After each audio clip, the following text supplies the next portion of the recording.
in this package holds the key to making the VW run again. Shit, it's going to take a lot more than that. Oh, what? I didn't call for a negative, Nancy. I'm just a realist, I'm sorry. This right here is the key to making it run again. What's up, everybody? This is Jay coming at you live and local. Today we are back working on this nugget. I parked it outside the other night, and of course it rains when you park it outside, but as you guys probably remember in other videos, it quit running on me, just like an electrical problem, I'm guessing. So today we're going to be putting a new points and condenser on it.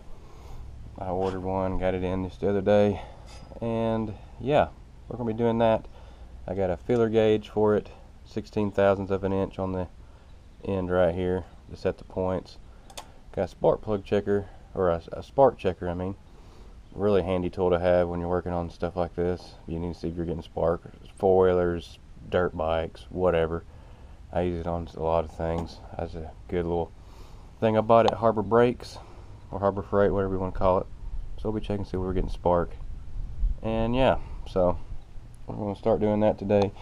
Here's my new points and condenser I got. I know some of y'all are thinking, why don't you just put electronic ignition on it and call it done? Well, I've had 3 on this thing, and they left me walking every time.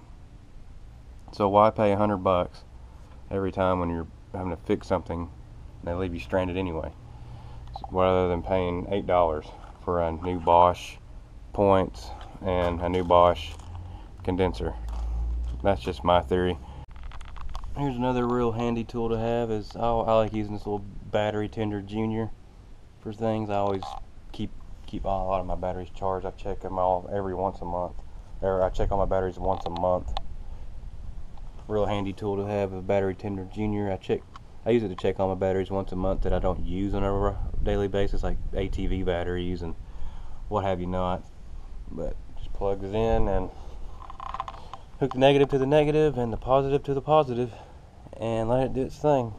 It'll charge for a while, and that little light will turn green when it's fully charged.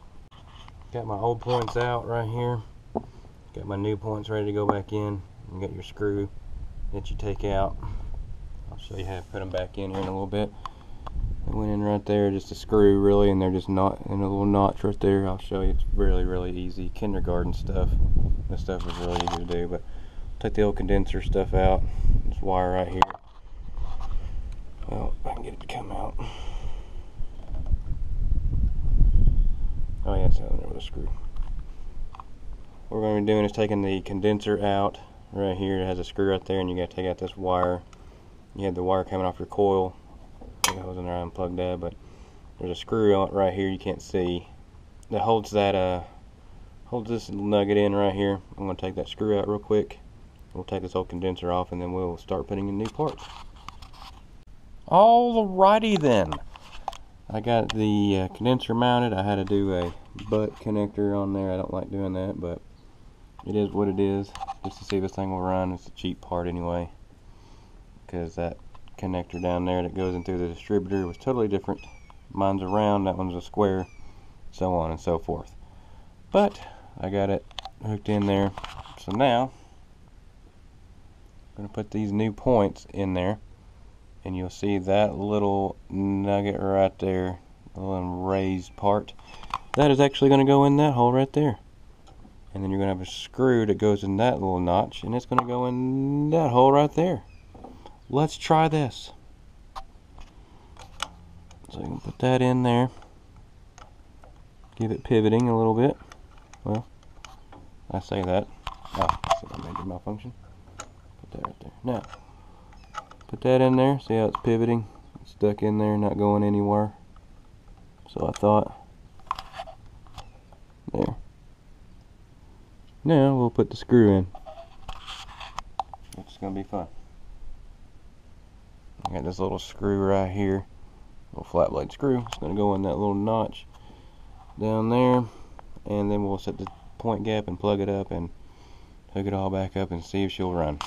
Basically what you do when you're setting your points is you will slide this little nugget back in there. You see that screw right there, down there. Let me get a NR. You can get this screwdriver on it. Well, there.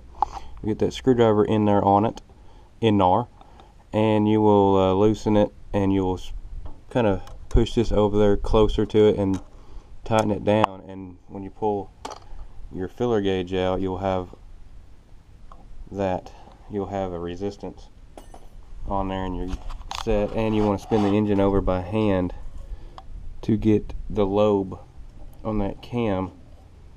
Spin it over by hand off this generator pulley.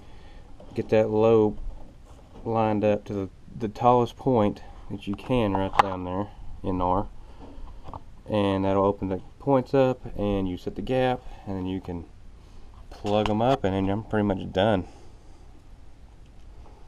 Plug the points back up. Bam, points are plugged in. The wiring is out of the way. We'll put the rotor button back on. It's clean. I was just looking at it. Put the rotor button back on where it needs to be. Just like that. And I'm ready for the cap. I'll put the cap back on the way it came off. Just like that, and we'll clamp it on. Men, women, Permhead Racing, we are now going to make an attempt to start this turd up. We're going to use this here spark checker on this unit. I might try to put it in right here with one of these spark plugs if it's long enough. I don't even know it's long enough. There we go. Yeah. We'll slide that little nugget in right there, if I can, like so. And then we'll take this end, slide it in like that. Now, we should see we're getting spark. Did I just waste time? I hope not. I can see the spark checker. I'm wasting time. Alright, boys and girls. Off camera, I spun it over and had a little bit of spark. It kind of wanted to start. Probably not going to, because I want it to. I want to try it again. I mean, it's not hot, so, I mean, as you can tell. So we're going to try. Spin over for a second, so I'm hoping it will start. Probably not, because you know why? Because I want it to. Let's see what it'll do. Oh yeah.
there you have it. Definitely needs a carburetor. I'm going to put one on it. I'm tired of fooling with this one. At least it runs. Here at Volunteer Garage, we got this nugget running again. All it needed was a points and condenser. And a little bit of figuring out. And I'm going to have to make me a, I guess it was also drawing voltage from the coil to start it too, because I unhooked this, I had the choke wire running off of the coil, and I think that was pulling voltage off. This, my choke wire goes to electric choke. I think that was pulling voltage.